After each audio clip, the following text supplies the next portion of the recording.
Bonjour et bienvenue dans cette nouvelle vidéo de vente qui s'intitule Les techniques de réalisation des vitrines. Aujourd'hui, nous allons parler des étalages.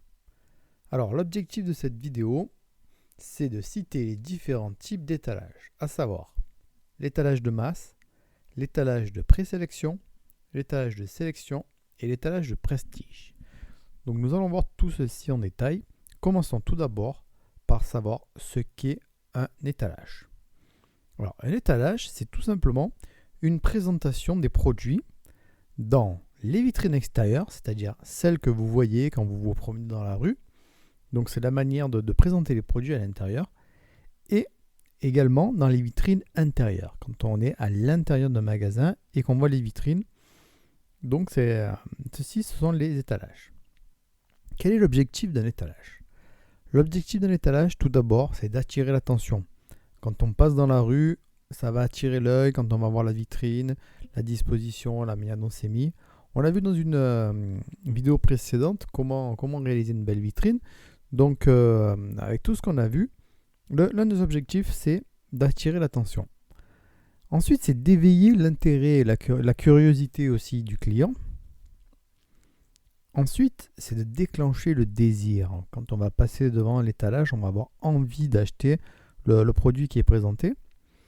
Et bien évidemment, tout ceci dans un but de provoquer de l'achat. Alors ici, si on prend la première lettre de chaque mot qui vient d'être entouré ici, ça nous donne le nom de la technique, qui est la technique AIDA. A-I-D-A pour attention, intérêt, désir, achat. C'est un moyen mémotechnique pour retenir un petit peu l'objectif d'un étalage. Alors, nous allons passer tout de suite à l'étalage de masse. Qu'est-ce que c'est qu'un étalage de masse ? Un étalage de masse, c'est la présentation d'un maximum de produits différents, voire de tous les produits qu'il y a dans la boutique. Donc, on va mettre en vitrine le maximum de produits, on va tout mettre. Bon, voilà, dans certains cas, si on peut mettre tous les produits, on met tous les produits en présentation qu'il y a à vendre. Alors, quel est l'intérêt de faire ceci ? L'intérêt, c'est d'impressionner le client. On voit qu'il y a un effet de masse, on voit qu'il y a énormément de produits, on voit qu'il y en a plein. Donc, du coup, quand on voit cette abondance de produits, cette profusion de produits, le client dans sa tête, il se dit que s'il y en a plein, ben, c'est que c'est une bonne affaire, donc qu'il va falloir en acheter. Alors, des exemples, c'est par exemple tous les produits à faible prix. Donc quand on va dans les grandes surfaces et qu'on voit énormément de produits dont les prix sont de 1 euro, 2 euros, voilà, il y en a énormément. Et on se dit, ah ben c'est une bonne affaire. Ensuite, il y a aussi les cadeaux. Quand on met des petits cadeaux, tout ça, on en met plusieurs.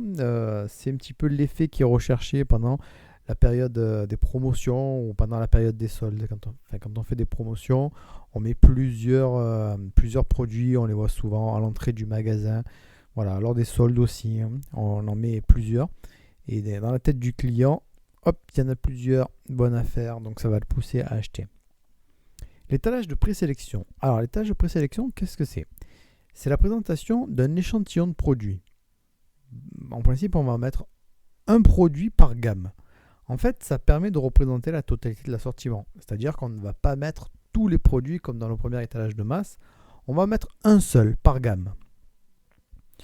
Donc, par exemple, des étalages qui sont comme ça, c'est les chaussures. Où dans les vitrines, on voit une seule chaussure d'une gamme.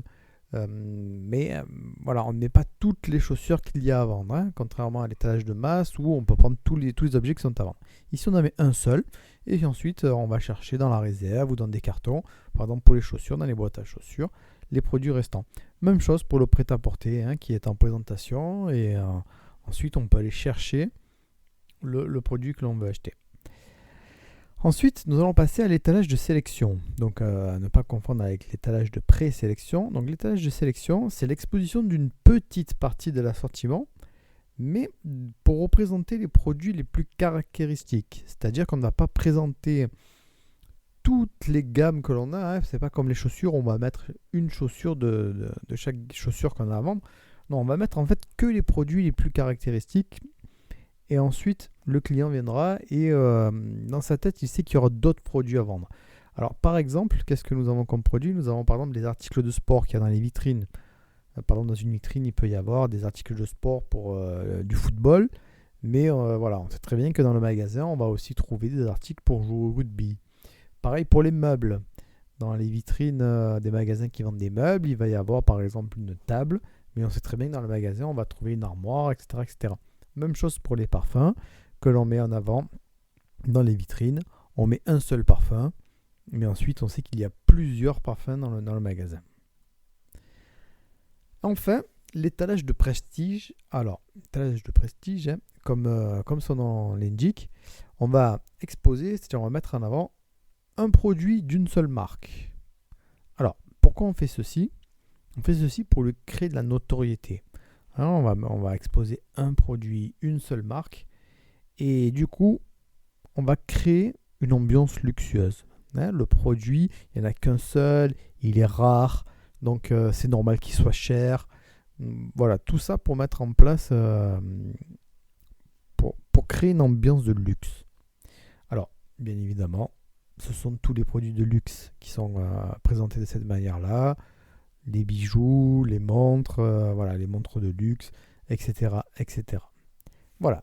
Donc aujourd'hui, nous avons vu les techniques de réalisation des vitrines. Donc nous avons vu les différents types d'étalage. Donc je vous dis à bientôt pour une prochaine vidéo. Au revoir.